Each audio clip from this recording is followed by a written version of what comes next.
Hello दोस्तों, कैसे हैं आप सभी लोग। मैं राजकुमार सिंह आप सभी लोगों का बहुत स्वागत करता हूं।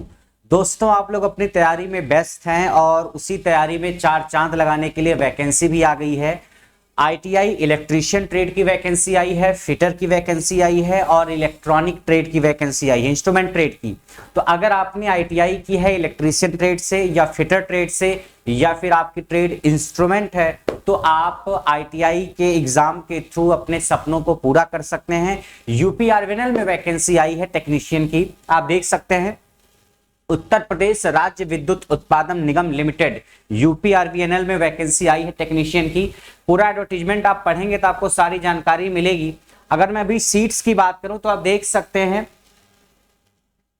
यांत्रिक की जो सीट्स है, यांत्रिक मतलब इसमें फिटर ट्रेड आ जाएगी। इसमें अनारक्षित सीट जो है अनरिजर्व 30 है, बाकी ओबीसी नॉन क्रीमी लेयर 1 है, अनुसूचित जाति का 14 है, जनजाति 7 है, आर्थिक रूप से कमजोर का 5 है, बाकी कुछ 36 आरक्षण भी है। तो मिला जुला के लगभग 60 के आसपास सीटें हैं फिटर ट्रेड की। और इलेक्ट्रीशियन ट्रेड की अगर हम बात करें तो लगभग 56 सीटें हैं जो अनारक्षित हैं, 16 हैं ओबीसी नॉन क्रीमी लेयर, 24 हैं एससी की और एसटी के हैं 3 और ईडब्ल्यूएस इकोनॉमिकली वीक सेक्शन की 11 और कुछ 36 आरक्षण है। कुल मिला के अगर देखा जाए तो 118 है। तो अगर आप रफली देखोगे तो 60 हो गई मैकेनिकल में और विद्युत में हो गई 118 और इंस्ट्रूमेंट में है आपका लगभग 12।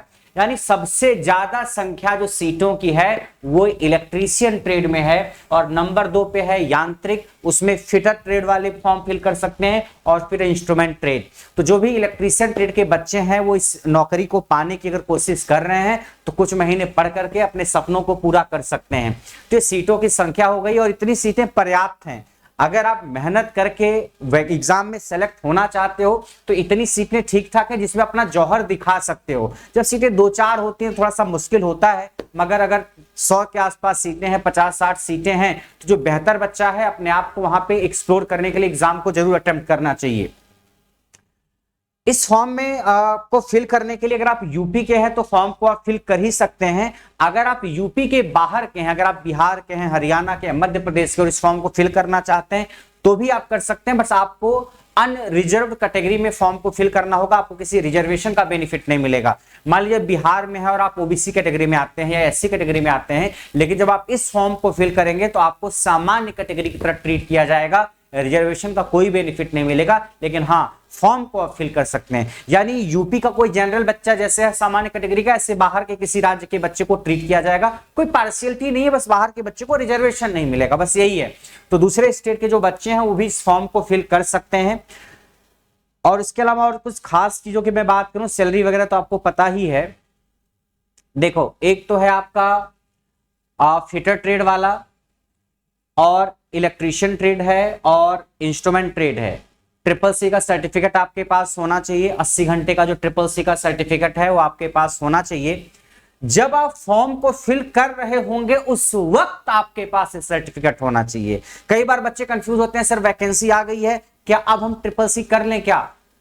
नोटिफिकेशन में साफ साफ मेंशन है, अगर आप पढ़ोगे अच्छे से, कि जिस वक्त आप फॉर्म फिल करोगे उस वक्त आपके पास वो सारी क्वालिफिकेशन होनी चाहिए जो इसमें मेंशन किया गया है। यानी आपके पास आईटीआई का सर्टिफिकेट होना चाहिए, आपकी 10th कंप्लीट होनी चाहिए, आपके पास ट्रिपल सी वगैरह होना चाहिए जैसा इसमें मेंशन है। और आयु की सीमा तो आप देखो, मिनिमम 18 साल, अधिकतम 40 साल। 40 साल तक के लोग इस फॉर्म को फिल कर सकते हैं। देखो यांत्रिक वन क्या लिखा है, माध्यमिक शिक्षा परिषद उत्तर प्रदेश की हाई स्कूल विज्ञान एवं गणित विषय के साथ समकक्ष परीक्षा उत्तीर्ण तथा फिटर ट्रेड में अखिल राज्य व्यवसायिक प्रमाण पत्र। यानी आपके पास 10th होना चाहिए साइंस और मैथ से, आपके पास 10th होना चाहिए साइंस और मैथ्स में। उसके साथ साथ आपने फिटर ट्रेड से आईटीआई किया हुआ है या इलेक्ट्रीशियन ट्रेड से आईटीआई किया हुआ है या इलेक्ट्रॉनिक इंस्ट्रूमेंट ट्रेड से आईटीआई किया हुआ, वो होना चाहिए। और साथ साथ course on computer concept triple C का प्रमाण पत्र यानी सर्टिफिकेट भी आपके पास होना चाहिए। यानी 10वीं होनी चाहिए साइंस एंड मैथ के साथ, आईटीआई होना चाहिए और साथ साथ ट्रिपल सी होना चाहिए, तब आप इस फॉर्म को फिल करके आगे बढ़ सकते हैं। बाकी दो लोगों के नंबर वगैरह सेम है तो कैसे कैसे क्या होगा वो तो बात की बातें हैं। अगर मैं एग्जाम के सिलेबस की बात करूं कि क्या क्या सिलेबस होगा, देखो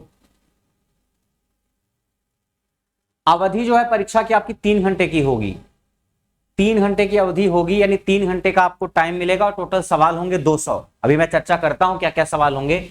टोटल टाइम आपका 3 घंटे का होगा, यानी 180 मिनट का आपको टाइम मिलेगा और 200 सवाल आपको करने होंगे। 200 सवाल के लिए 180 मिनट का टाइम मिलेगा। न्यूनतम 33% अंक आपको प्राप्त करना अनिवार्य है, उतना तो आप ले ही आओगे। देखो ये कहानी है। जो पार्ट 1 होगा, पार्ट 1 उसमें 150 क्वेश्चन आएंगे, वो टेक्निकल के रहेंगे। There shall be 150 objective type question from the syllabus of ITI. यानी जो टेक्निकल हिस्सा है आपका, फिटर ट्रेड है, चाहे इलेक्ट्रीशियन ट्रेड है, चाहे इलेक्ट्रॉनिक की ट्रेड है, आपकी ट्रेड के टेक्निकल हिस्से से 150 क्वेश्चन आएगा और 50 क्वेश्चन आएंगे नॉन टेक्निकल के। नॉन टेक्निकल में हिंदी से, जनरल नॉलेज से और रीजनिंग से मिला करके आएगा। जनरल नॉलेज, हिंदी और रीजनिंग ये तीनों मिला के 50 और टेक्निकल का 150। यानी आप सीधा सीधा देख सकते हो, डिसाइडिंग फैक्टर आपका टेक्निकल वाला हिस्सा रहेगा। अगर आप टेक्निकल में अच्छे हो तो आपकी सिलेक्शन की पॉसिबिलिटी बेहतर रहेगी, क्योंकि हिंदी के कुछ सवाल तो आप कर ही ले जाओगे, जनरल नॉलेज और रीजनिंग भी आप कर ले जाओगे। रीजनिंग आपकी ठीक ठाक है, रीजनिंग आप अच्छा कर ले जाओगे। जनरल नॉलेज थोड़ी सी आप पढ़ लेना। जनरल नॉलेज कोई मैगजीन वगैरह उठाना, मैं बता दूंगा आपको किसी क्लास में, उसमें से आप काम चला सकते हो। और हिंदी का कुछ बेसिक आप पढ़ लेना, यहां से आपका 50 नंबर का हो जाएगा। बाकी टेक्निकल पे आपको अच्छे से पूरा ध्यान देना है। तो टोटल 200 क्वेश्चन, 200 सवाल और आपको टाइम मिलेगा 3 घंटे का। एक क्वेश्चन आपका 1 नंबर का रहेगा और नेगेटिव मार्किंग रहेगी 0.25 की। नेगेटिव मार्किंग रहेगी 0.25 की, यानी 1/4 और एक सही सवाल 1 नंबर का रहेगा और टोटल सवाल होंगे 200। टाइम होगा 3 घंटे का। मिनिमम 33% नंबर आपको ले ही आना है, उससे नीचे पर कोई गुंजाइश नहीं है। और ओपनिंग डेट कब है इसकी ऑनलाइन रजिस्ट्रेशन की? ऑनलाइन फॉर्म भरा जाएगा आपका 12 जुलाई से। 12 जुलाई तो बिल्कुल आने वाला है, हो सकता है वीडियो देखो तो 12 जुलाई आ चुका हो। 12 जुलाई को फॉर्म आएगा आपका और फॉर्म के क्लोज होने की डेट जो है वो है 5 सितंबर। तो 5 सितंबर फॉर्म क्लोज होने की, फॉर्म फिल करने की लास्ट डेट है और 12 जुलाई को आपका फॉर्म फिल करना स्टार्ट हो जाएगा। एग्जाम की डेट अभी पता नहीं है, तो एग्जाम आप मान के चलो कि 3 महीने बाद, 4 महीने बाद, 2 महीने बाद कब होगा अभी कुछ अंदाजा नहीं, बट एग्जाम 2-3 महीने का टाइम तो मान लो मिल ही जाएगा आपको कम से कम। आपके पास जो मेल वगैरह है उस पर आ जाएगा कि आपके एग्जाम की डेट कब है, तो उसके लिए आपको चिंता करने की जरूरत नहीं है। बाकी फॉर्म वगैरह कैसे फिल करना है उसकी सारी जानकारी है, वो आप देख सकते हैं।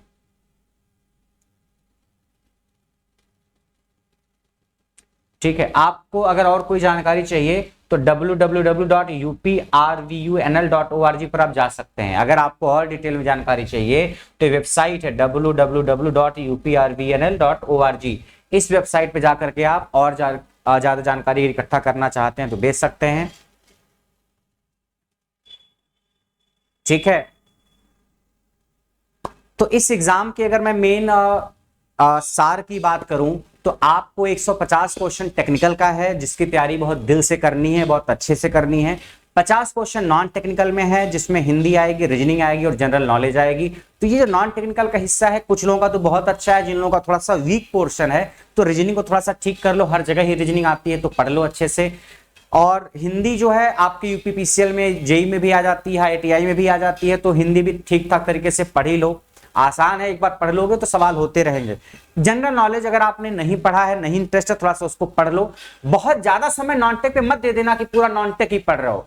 भाई 100 जितना नॉन टेक उससे 3 गुना टेक्निकल है, 150, और नॉन टेक 50 का ही है। लेकिन नॉन टेक को नेग्लेक्ट तो नहीं कर सकते हैं, उसको भी अच्छे से पढ़ना है। एक प्रॉपर टाइम नॉन टेक को भी आप देंगे। उसके अलावा 150 क्वेश्चन टेक्निकल के हैं, उसमें आप एक एक टॉपिक को उठाइए, एक एक सब्जेक्ट को उठाइए और पढ़ना स्टार्ट करिए। जो आपका वीक पोर्शन है उसको कम मजबूत करिए और क्वेश्चन वगैरह जितने आप लगा सकते हैं उन क्वेश्चंस को लगाइए। बाकी और अगर कोई इशू है तो आप मुझे मैसेज करके बता सकते हो। उसके अलावा अगर आप तैयारी करना चाहते हो आईटीआई इलेक्ट्रीशियन ट्रेड से या फिटर ट्रेड से, तो करियर लैब पे बैच चल रहा है। इलेक्ट्रीशियन ट्रेड का बैच चल रहा है, इलेक्ट्रॉनिक मैकेनिक ट्रेड का बैच चल रहा है, जिसको इंस्ट्रूमेंट ट्रेड के बच्चे भी ज्वाइन कर सकते हैं। आईटीआई इलेक्ट्रीशियन ट्रेड का बैच चल रहा है करियर लैब पे, और इलेक्ट्रॉनिक मैकेनिक ट्रेड का बैच भी चल रहा है, जिसको अगर इंस्ट्रूमेंट ट्रेड के बच्चे चाहें तो ज्वाइन कर सकते हैं। फिटर ट्रेड का बैच अगले वीक में स्टार्ट होगा। अगले वीक का मतलब 11 जुलाई वाला जो वीक स्टार्ट होगा उसमें आपका फिटर ट्रेड का बैच भी आ जाएगा। यानी फिटर ट्रेड से अगर आपने आईटीआई की है तो भी आपके लिए बैच करियर लैब पे मिलेगा। बैच स्टार्ट हो जाएगा 11 जुलाई वाला जो वीक है। आप वीडियो को कि पता नहीं कब देखोगे, ये वीडियो मैं आज सैटरडे के दिन बना रहा हूं। और इलेक्ट्रीशियन ट्रेड का बैच ऑलरेडी चल रहा है। आप ऐप पे जाएंगे तो हाँ इलेक्ट्रीशियन ट्रेड का डेमो दिख जाएगा। मैं उसमें ज्यादातर पोर्शन पढ़ा रहा हूँ। इलेक्ट्रॉनिक मैकेनिक के भी टीचर्स हैं जिसमें पढ़ा रहे हैं। और फिटर का बैच स्टार्ट होगा तो आप उसको भी ज्वाइन करके पढ़ सकते हैं। मैं अगर देखिए, ये आपका पोस्टर है इलेक्ट्रीशियन ट्रेड, वैलिडिटी 1 साल है, 300 घंटे का आपका पूरा कोर्स होगा। लाइव प्लस वीओडी क्लासेज आपकी होंगी। कुछ क्लासेज रिकॉर्डेड मिलेंगी आपको और कुछ क्लासेज लाइव। ज्यादातर हिस्सा रिकॉर्डेड रहेगा। इससे आप एडमिशन लेके जो पार्ट आपका वीक है उसको आसानी से कवर कर सकते हो। आपको बहुत ज्यादा वेट करने की जरूरत नहीं है। ऐसी कहानी इलेक्ट्रॉनिक मैकेनिक की भी है। ठीक है, आप देखो यूपीपीसीएल TG2 का एग्जाम हो, चाहे यूपी आरविनल में टेक्नीशियन का एग्जाम हो, या और भी आरआरबी एएलपी की आप तैयारी कर रहे हो, लाइनमैन की, डीएमआरसी मेंटेनर की, ट्यूबवेल ऑपरेटर की, या इलेक्ट्रॉनिक मैकेनिक ट्रेड्स आप इन एग्जाम की तैयारी कर रहे हो, तो बैच आपकी पूरी मदद करेगा, आपकी सारी जरूरतों को पूरा करेगा। तो करियर विल ऐप आपके फोन में होना चाहिए। इस ऐप पे क्लासेस चल रही हैं। अगर नहीं है तो जाओ करियर विल ऐप को डाउनलोड करो। ऐप पे जाकर के आप डेमो देख सकते हो। ये ऐप का हेल्पलाइन नंबर है। इस पे आप अगर कोई कोर्स से रिलेटेड इशू है करियर विल ऐप पे तो आप फोन करके पूछ सकते हो। उसके अलावा अगर कोई ऐसी क्वेरी है आपको इस बैच से रिलेटेड, आईटीआई इलेक्ट्रीशियन के या इलेक्ट्रॉनिक मैकेनिक के, जिसको मैंने शायद डिस्कस नहीं किया है, तो आप मुझे इस नंबर पे व्हाट्सअप कर सकते हो। आपको कोशिश ये करनी है कि आपको फोन नहीं करना, आप केवल व्हाट्सअप मैसेज करेंगे। तो जब भी मुझे फ्री टाइम मिलेगा मैं आपको रिप्लाई जरूर करूंगा, लेकिन आप बेवजह फोन करके परेशान नहीं करेंगे।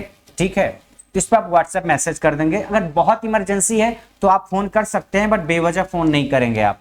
बाकी आपका करियर विल ऐप पे बैच चल रहा है, यहाँ पे आप ज्वाइन कर सकते हैं। और अगर कोई आपका डाउट है तो आप कमेंट सेक्शन में भी अपने डाउट पूछ सकते हैं। उस कमेंट को देख करके मैं कोई नेक्स्ट वीडियो बना दूंगा। तो आपके पास एक मौका है, बेहतरीन मौका है अपनी तैयारी को एक मुकाम तक पहुंचाने का। यूपी आर्मिनल में वैकेंसी आई है, यूपी पीसीएल में भी वैकेंसी कभी भी आ सकती है, और रेलवे में लोको पायलट की वैकेंसी कभी भी आ सकती है। बाकी उसके अलावा राजस्थान में जो है अभी पहले स्टेज का एग्जाम का रिजल्ट आया, वहां पे स्टेज 2 का एग्जाम है। तो अलग अलग एग्जाम होने वाले हैं। तो अगर आप लाइनमैन, वायरमैन, टेक्नीशियन, ये जितने भी एग्जाम होते हैं इलेक्ट्रीशियन ट्रेड से रिलेटेड या फिर फिटर ट्रेड से रिलेटेड या इलेक्ट्रॉनिक मैकेनिक ट्रेड से रिलेटेड, तो इन एग्जाम की तैयारी के लिए आप करियर विल ऐप पे बैच ज्वाइन करके पढ़ सकते हैं। करियर विल की पूरी टीम या मैं जितनी मदद कर सकता हूं पूरी मदद आपके साथ की जाएगी। और बाकी की मेहनत आपको खुद करनी है। क्लास अटेंड करनी है, टाइम से नोट्स बनाना है, सवाल सॉल्व करना है, शॉर्ट नोट्स बनाना है। और हमारी पूरी कोशिश रहेगी कि आपका जो सपना है उसको हम पूरा करने में मदद कर पाए। ठीक है, तो मिलते हैं आपसे नेक्स्ट क्लास में। आज के लिए इतना ही। Thank you so much. Thank you.